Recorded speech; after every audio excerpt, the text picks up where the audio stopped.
Hey guys, this is Editors Depot and you're watching another intro template tutorial. Feel free to pause this video at whatever moment you wish if we're going a little too fast for you. And if you have any questions, leave them down below in the comment section.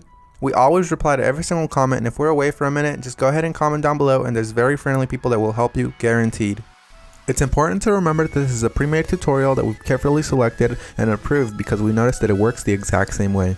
If you have any questions, comments, or it's just not working for you, just leave a comment down below and we'll get back to you, guaranteed. Now this tutorial requires both Adobe After Effects and Cinema 4D. You will absolutely require them. If you do not have them, go ahead and visit EditorsDepot.com. We can do any template customization at very affordable prices. Just feel free to select the template you wish and check out with it and detail everything you want on the template. Now that that's out of the way, all you're going to want to do is open up the Cinema 4D file. So here it is, and we already have it open, so I'm going to go ahead and bring it up. And as you can tell, everything is ready to go. All you have to do is replace the text, render, and you're done. Except one little thing, there's sometimes problems that come up with the templates, and I'm going to go ahead and cover them here.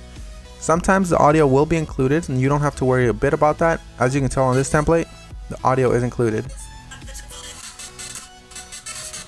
It's not a problem at all, and sometimes the font is not included. If it's not, all you want to do is of course look for the text layers. They will look a little like this. Select it, and then hit font, and select any font you wish. You can visit DesignerDepot.net for any font you wish. The first thing you want to do is of course modify one of the text layers. So here it says your. I'm going to go ahead and hover the text after I select it and replace it with editors. I'm going to do the same thing for the second layer behind that one.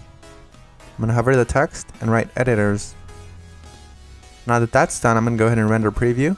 And as you can see, it says editors, everything is 100% fine. You do the exact same thing for the bottom layers. I selected both at the same time.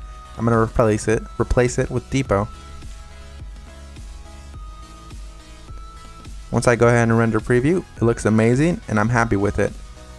I'm 100% happy with the colors because it's red and Editors Depot is red, but if you're not happy with the colors, you can simply come down below, double click it, and make any modifications you wish, whether it's make it green, make it blue, or blend it all together and make a little purple.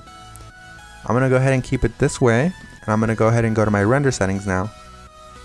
Once you're in the render settings, you're going to want to make sure that your width and height is set to 1920 x 1080 if you have a very good computer or decent computer and you have time.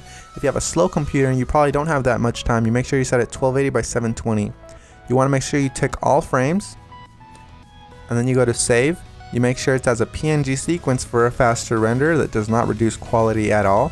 And you want to make sure you select file here. Make sure you make a folder for this one render sequence that's alone and empty.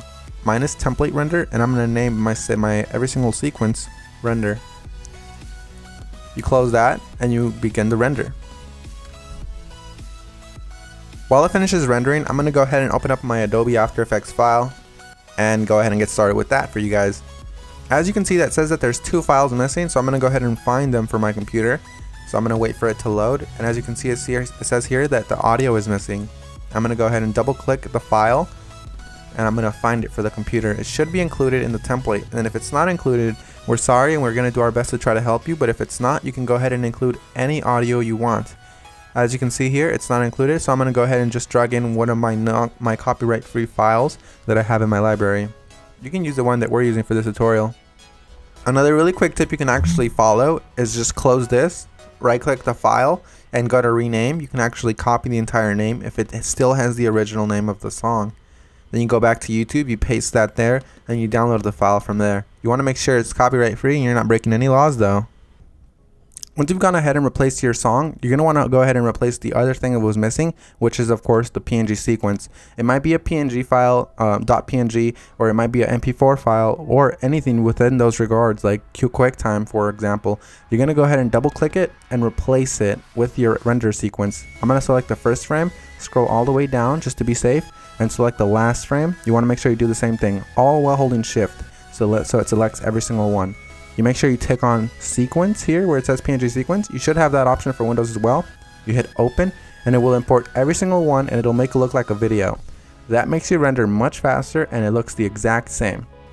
So we're 100% done. Assuming you have every single one of the plugins required, you're 100% done, and if you don't, you're going to have a black screen similar to this.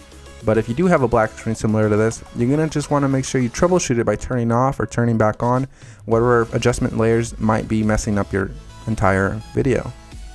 As you can see here, all of the adjustment layers, one of them within these messed up the entire render, so I'm going to go ahead and turn them on one by one. That one's fine, that one's fine.